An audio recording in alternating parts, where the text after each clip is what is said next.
नमस्कार। मैं Mamta government polytechnic college Ajmer में केमिस्ट्री लेक्चरर हूँ। आज का मेरा टॉपिक है Faraday laws of electrolysis. Faraday's laws of electrolysis को पढ़ने से पहले हम लोग इलेक्ट्रोलाइसिस प्रोसेस को एक समझने की कोशिश करते हैं कि इलेक्ट्रोलाइसिस प्रोसेस होता क्या है।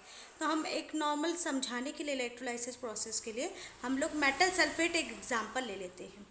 तो मेटल सल्फेट मान लो कोई इलेक्ट्रोलाइट्स है जैसे कि मेटल सल्फेट, उसको हम किसी वाटर के अंदर डाइल्यूट करते हैं। तो डाइल्यूट करने के बाद क्या होता है, ये जो मेटल सल्फेट है एक कैटायन और एक एनायन फॉर्म में टूट जाता है। इसमें क्या, एक पॉजिटिव आयन और एक नेगेटिव आयन में इसके जो मॉलिक्यूल्स हैं वो एक पॉजिटिव आयन और एक नेगेटिव आयन्स में टूट जाते हैं। जो पॉजिटिव है वो पॉजिटिव आयंस जो होते हैं वो मेनली मेटल्स आयंस होते हैं। तो मेटल्स आयन को हम लोग जो बैटरी है उसके नेगेटिव टर्मिनल से, क्योंकि ये पॉजिटिव आयन है तो उसके नेगेटिव टर्मिनल से कनेक्ट कर देते हैं। ठीक, तो उसके बाद क्या होता है कि जो नेगेटिव पार्ट है उससे, जो बैटरी का नेगेटिव पार्ट है उससे जो पॉजिटिव आयन है ये इलेक्ट्रॉन ले लेते हैं और मेटल एटम में कन्वर्ट हो जाते हैं और उस इलेक्ट्रोड में डिपॉजिट हो जाते हैं, वहाँ पर जमना चालू हो जाते हैं। इसी तरीके से नेगेटिव आयन है, अगर नेगेटिव आयन है तो उसको हम पॉजिटिव टर्मिनल से कनेक्ट करते हैं बैटरी के। तो पॉजिटिव टर्मिनल से कनेक्ट करते हैं तो उसमें से जो नेगेटिव आयन एक्स्ट्रा इलेक्ट्रोड है वो लूज़ करने के बाद वो रेडिकल्स में कन्वर्ट हो जाता है। फिर ये रेडिकल्स जो होते हैं ये इलेक्ट्रिकली ये जो होते हैं ये SO4 रेडिकल फॉर्म में कन्वर्ट हो जाते हैं। फिर ये क्या होते हैं, ये स्टेबल ज़्यादा देर तक एग्जिस्ट नहीं कर पाते इस फॉर्म में। तो और फिर ये क्या होते हैं कि इनको इलेक्ट्रिकली न्यूट्रल स्टेट्स हो जाती है। तो electrically neutral states in radicals की ज़्यादा देर तक नहीं रह पाती। तो ये वापस जो मेटल पॉजिटिव आयन है, जो पॉजिटिव इलेक्ट्रोड्स हैं मेटल के, उस पर अटैक करते हैं और वापस एक मेटल सल्फेट्स के फॉर्म में कन्वर्ट हो जाते हैं और फिर ये वापस वाटर में डिज़ोल्व होते हैं। यहाँ पर हमने जो इसका सॉल्वेंट लिया है वो वाटर ले लिया है एज एग्जाम्पल, तो वाटर के अंदर वापस डिज़ोल्व हो जाते हैं। तो इस प्रोसेस को, यानी कि इलेक्ट्रोलाइसिस प्रोसेस क्या होता है, सिंपल कि अगर कोई आपका मेटल सॉल्ट है, मेटल सॉल्ट में उसमें क्या होता है, जैसे ही आप उसको किसी सॉल्वेंट के अंदर डिज़ोल्व करेंगे, सॉल्वेंट के अंदर डिज़ोल्व करते ही जो आपका सॉल्यूट है यानी मेटल का जो मेटल सॉल्ट है वो एक पॉजिटिव और एक नेगेटिव आयन में कन्वर्ट हो जाता है। और जो पॉजिटिव है उसमें क्या होता है, उसको हम नेगेटिव टर्मिनल से कनेक्ट कर देते हैं तो वो अपने इलेक्ट्रॉन्स देकर इस मेटल को प्योर मेटल फॉर्म में कन्वर्ट कर देता है, मेटल एटम्स में कन्वर्ट कर देता है। फिर इसी तरीके से जो उससे इलेक्ट्रॉन नेगेटिव टर्मिनल जो है, नेगेटिव आयंस है, वो पॉजिटिव टर्मिनल से कनेक्ट रहते हैं तो उनमें से इलेक्ट्रॉन रिमूव हो जाते हैं तो वो एक न्यूट्रल फॉर्म में कन्वर्ट हो जाते हैं। और ये रेडिकल्स जो होते हैं नेगेटिव वाले, ये न्यूट्रल फॉर्म में एग्जिस्ट नहीं कर पाते, तो ये वापस जो पॉजिटिव मेटल आयन है उस पर अटैक करते हैं और अटैक करने के बाद ये वापस वही मेटल सॉल्ट बना लेते हैं। फिर मेटल सॉल्ट ये वापस वाटर के अंदर डिसॉल्व करके ये प्रोसेस कंटिन्यूस चलता है। जो फैराडे लॉ ऑफ इलेक्ट्रोलाइसिस है इसमें दो लॉज आते हैं मेनली, एक फैराडेज लॉ 1 और एक आता है फैराडेज लॉ 2। अब हम लोग थोड़ा सा ब्रीफ आइडिया ले लेते हैं Faraday law of first law के बारे में, थोड़ा सा ब्रीफ आइडिया ले लेते हैं। सिंपल अपन समझना चाहने, इसको बाद में एक्सप्लेन करेंगे कि Faraday law of first law क्या होता है। इसमें हम सबसे पहले बात कर लेते हैं कि जो भी क्या कहते हैं करंट फ्लो होता है, किसी भी एक्सटर्नल बैटरी से जो करंट सर्किट में फ्लो होता है वो एक्चुअली डिपेंड करता है कि कितने इलेक्ट्रॉन ट्रांसफ़र हुए फ्रॉम नेगेटिव इलेक्ट्रॉन से और कैथोड से, और कितने पॉजिटिव मेटल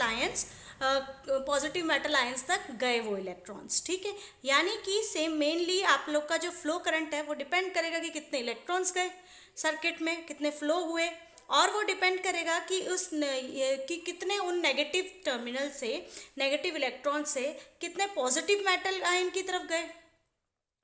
अब मान लो जैसे एग्जांपल ले लेते हैं हम कॉपर में +2 चार्ज होता है, +2 वैलेंसी होती है। तो मान लो इसमें से क्या कहते हैं इलेक्ट्रॉन ट्रांसफ़र हुए कैथोड से टू कैटायन, यानी यहाँ पर कॉपर क्या है, कैटायन है। तो इसमें से कि कितने इलेक्ट्रॉन ट्रांसफ़र हुए कैथोड से कैटायन की तरफ। ठीक, अब मान लो यहाँ कॉपर का हम एग्जाम्पल ले रहे थे तो इसका मतलब 2 इलेक्ट्रॉन ट्रांसफर्ड होंगे कैथोड से कैटायन की तरफ। ठीक। तो उसमें क्या होता है, और हम मानते हैं कि इलेक्ट्रॉन नेगेटिव चार्ज जो होता है वो इलेक्ट्रॉन होता है, और इलेक्ट्रॉन ई माइनस से डिनोट करते हैं, जिसका अपन को चार्ज होता है 1.6 इंटू 10⁻⁻⁹ कूलम। तो जो डिपोजिशन है वो एटम का, वो कैथोड पे होगा, क्योंकि इलेक्ट्रॉन्स जो होते हैं वो कैथोड से आ रहे हैं, क्योंकि वो नेगेटिव टर्मिनल है तो वो कैथोड है, वो कैथोड की तरफ मतलब वो पॉजिटिव चार्ज, पॉजिटिव को, मेटल्स को चार्ज इलेक्ट्रॉन्स दे रहा है। इलेक्ट्रॉन्स देने के बाद उसमें वो मेटल जो है वो मेटल एटम में कन्वर्ट हो जाएगा और उसका डिपोजिशन कैथोड में चालू हो जाएगा। फिर यही हम कि यहाँ पर कॉपर है तो उसको 2 इलेक्ट्रॉन्स चाहिए, 2 चार्ज ट्रांसफ़र होना चाहिए कैथोड से कैटायन की तरफ। और मान लो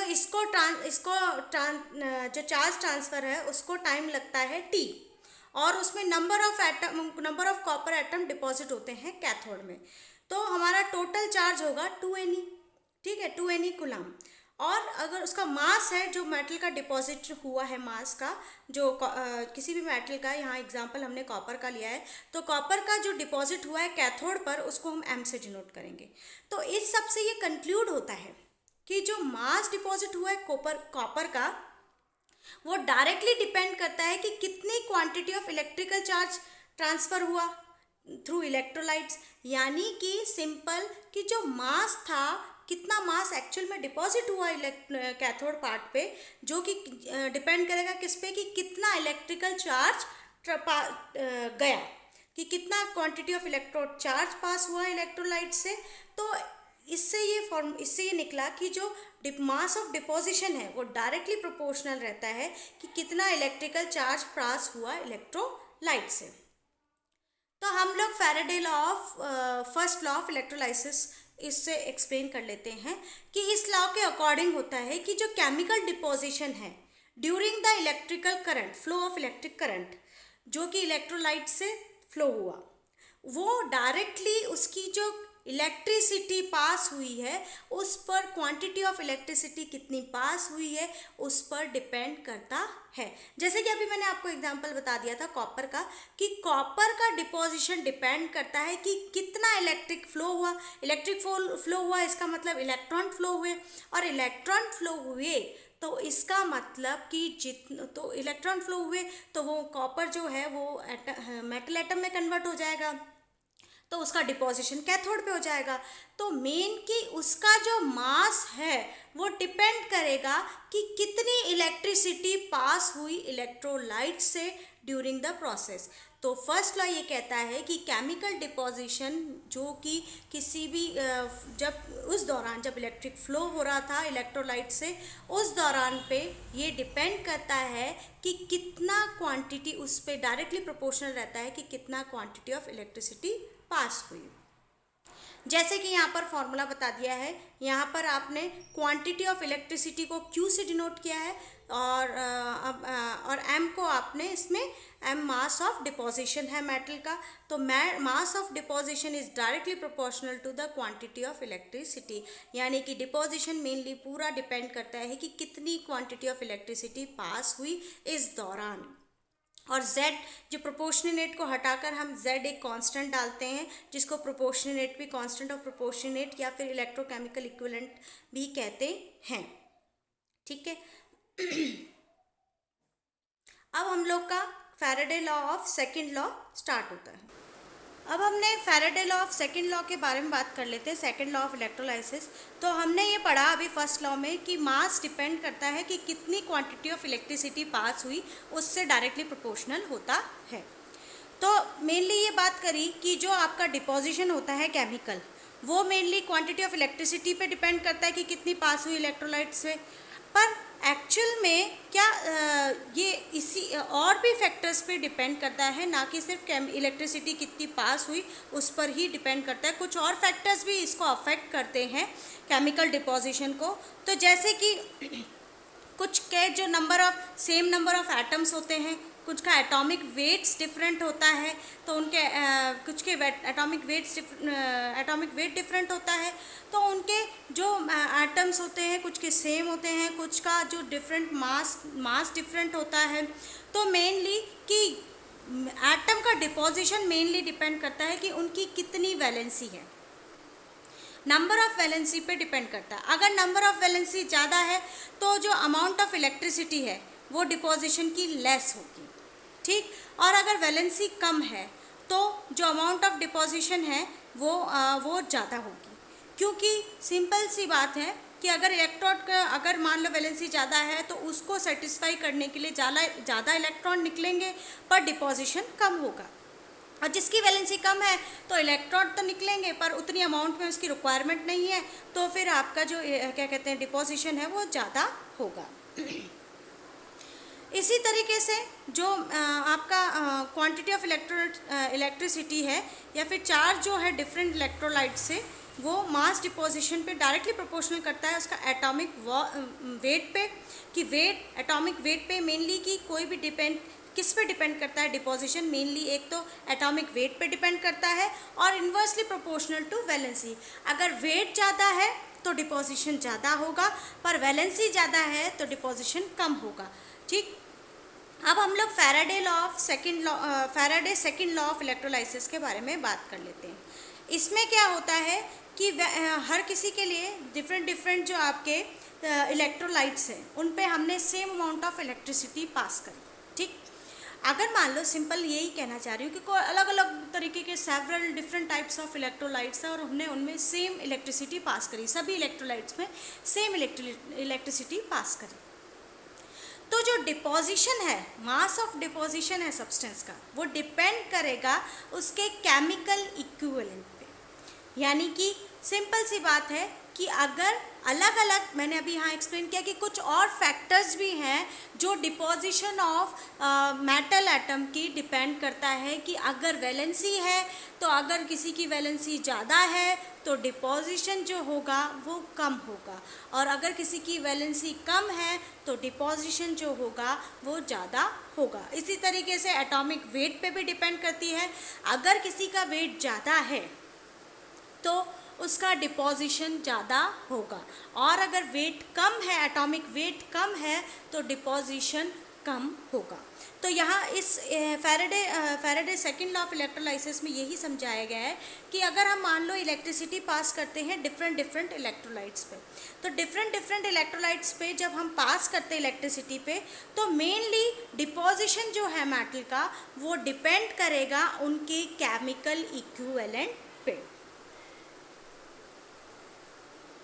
अब हम केमिकल इक्विवेलेंट या फिर इक्विवेलेंट वेट के बारे में बात कर लेते हैं कि इक्विवेलेंट वेट को हम फैराडे लॉ ऑफ इलेक्ट्रोलाइट से कैसे डिटरमाइन करते हैं।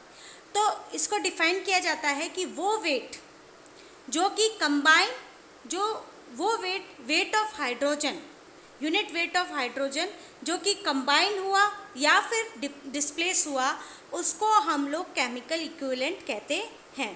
केमिकल इक्विवेलेंट ऑफ हाइड्रोजन क्या होता है कि इसमें क्या होता है कि कोई सब्सटेंस है जो कि equal number of hydrogen atom है, तो वो रिप्लेस हुआ या फिर ऐड हुआ, कंबाइन हुआ, उसको हम केमिकल इक्विवेलेंट ऑफ सब्सटेंस कहते हैं। या फिर डिफाइन कर सकते हैं the ratio of its atomic weight to its valency. यहाँ पर केमिकल इक्विवेलेंट का फॉर्मूला दे रखा है कि atomic weight divided by valency, यानी केमिकल इक्विवेलेंट डिपेंड करता है कि वो यूनिट वेट ऑफ हाइड्रोजन जो कि ऐड हुआ या फिर रिप्लेस हुआ, उसको हम केमिकल इक्विवेलेंट से एक्सप्लेन करते हैं। तो आज हमारा यहाँ topic Faraday law of first law और Faraday law second law of electrolysis explain किया। इसको एक समराइज फॉर्म में कह लेते हैं कि जो Faraday first law of electrolysis है, उसमें क्या होता है कि मास ऑफ डिपोजिशन डिपेंड करता है कि कितनी क्वांटिटी ऑफ इलेक्ट्रिसिटी पास हुई, तो वो डायरेक्टली प्रोपोर्शनल होता है। तो हम उसको फॉर्मूला m = जेड लिखते, ZQ लिखते हैं, ठीक। फिर हमारा जो सेकंड लॉ है यानी कि Faraday second law of electrolysis, इसमें क्या होता है कि यही एक्सप्लेन किया है कि मास डिपोजिशन जो होता है वो केमिकल इक्विवेलेंट पे भी डिपेंड करता है। जैसा कि आप लोग को बताया है कि अगर आप लोग डिफरेंट इलेक्ट्रोलाइट्स पे भेजोगे, डिफरेंट इलेक्ट्रोलाइट्स पे सेम इलेक्ट्रिसिटी भेजोगे, तो आपका केमिकल डिपोजिशन डिपेंड करेगा कि आपका इलेक्ट्रोलाइट्स का नेचर या फिर केमिकल इक्विवेलेंट कैसा है। Thank you.